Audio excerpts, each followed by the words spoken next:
Hi, my name is Tom, and today we will be talking about the Klipsch S4i. This is the Apple compatible version. So these are very well renowned on the internet, especially on sites like Amazon or CNET or trusted reviewers as being a fantastic sound quality in a fairly cheap price. Um, so today we'll be taking a closer look and onto these in-ears. These are in-ear monitors or in-ear earphones, as what we will call them now. So the build quality on these, as you can see here, it's a plastic housing. It's plastic housing. Strain relief is okay. It's not bad. It's flexible, but has enough give. The thinness on the cable is about the same as what you get from an Apple earbuds. It has just cable cinch, very nice. It has a 3-button remote, up, volume down, and then the play, pause, and the rewind function. It has a mic in the back. The mic is the remote is fairly well built, no problems at all, and the mic is actually very good in my opinion. So as we go down, we go into the straight jack, the straight headphone jack. So this I normally have no problems with the straight headphone jack, but these have quite an issue. I don't know if you can see that here.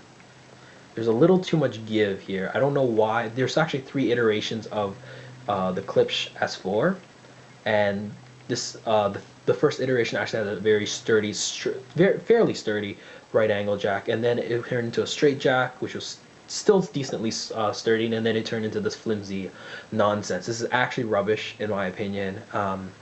They should have fixed this. I don't know how this passed production, but regardless, it is. How do these sound?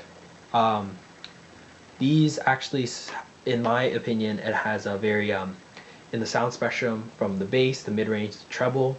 It has a V-shaped signature, so it has more bass and more treble.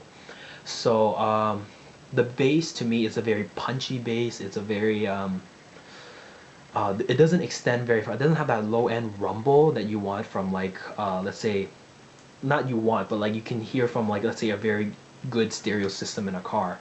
It doesn't have any of that low end rumble. It has that really punchy bass for like techno music and all that stuff. And that bass is actually, I think it has a very severe hump. And it jumps and it actually bleeds into the mid range. So what I mean by bleeds into mid-range, the mid-range is where the vocals come alive, which is the male or female, doesn't matter.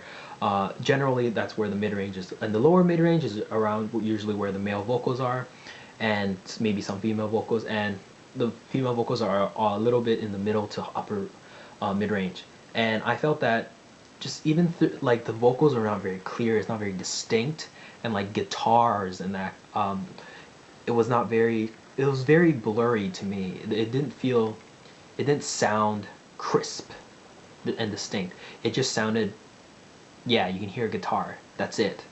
You can, but and some of the, yeah, like I said, the vocals, like the lyrics were not very clear. The bass kind of overlapped in the sense that vocals and the vocals, I mean the mid-range is actually forward, so it becomes closer to your ear, so you don't realize that there is a dip in the mid-range to bring it closer to you, so you can actually hear it a little more clear.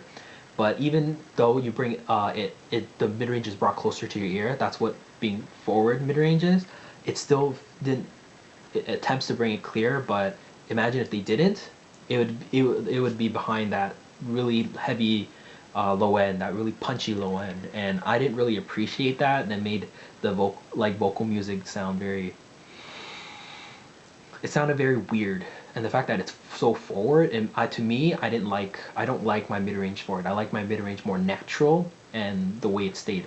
And then the going into the treble, it actually jumps into the treble really quick. It's the higher mid-range to the lower treble actually spikes up really fast, so that made these feel very sibilant, and I didn't appreciate that because it made a lot of the S sounds very harsh, like like that kind of stuff. Makes it very harsh, any S kind of sounds or anything like that, and it has a very metallic-y treble. And like in the entire sound spectrum, I would say the bass is the strong point for the Klipsch S4. If you like that punchy bass, and then the mid range, it's okay. It's a little blurred, but it's okay. And then the treble is actually the weakest point. I think the treble lacked control. It's very metallic-y, like I said, and there's not much extension into the higher frequencies. There's not any of that sparkle. It's very aggressive. The entire sound is very aggressive. It's just kind of pushing that. It just sounds like it's pushing that detail into your ear, and it's trying to, but it's not. Like there's a way to do it, and then I don't think the Klipsch actually did it right. Like there's aggressive, but then it's just so aggressive to me that it actually made my ears fatigued, and I can't listen to them too long because of that really harsh treble. I'm a fan of it.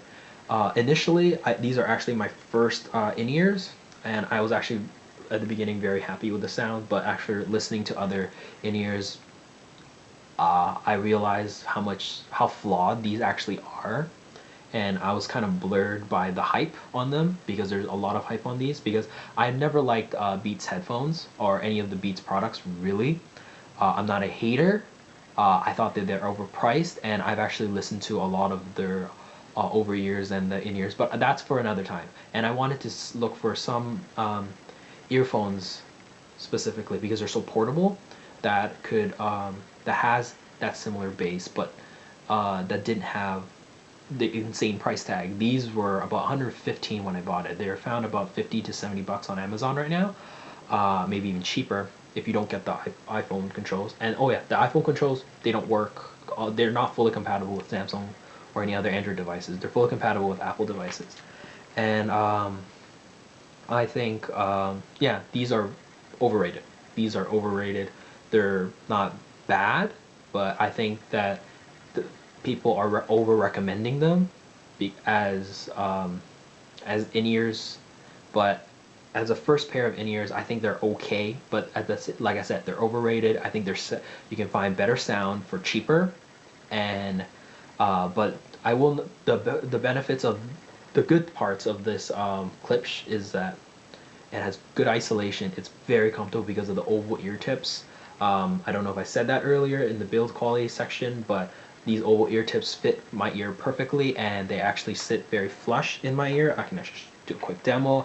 Wear these over the ear because I don't want cable noise, but they slit flush in and the world just really disappears.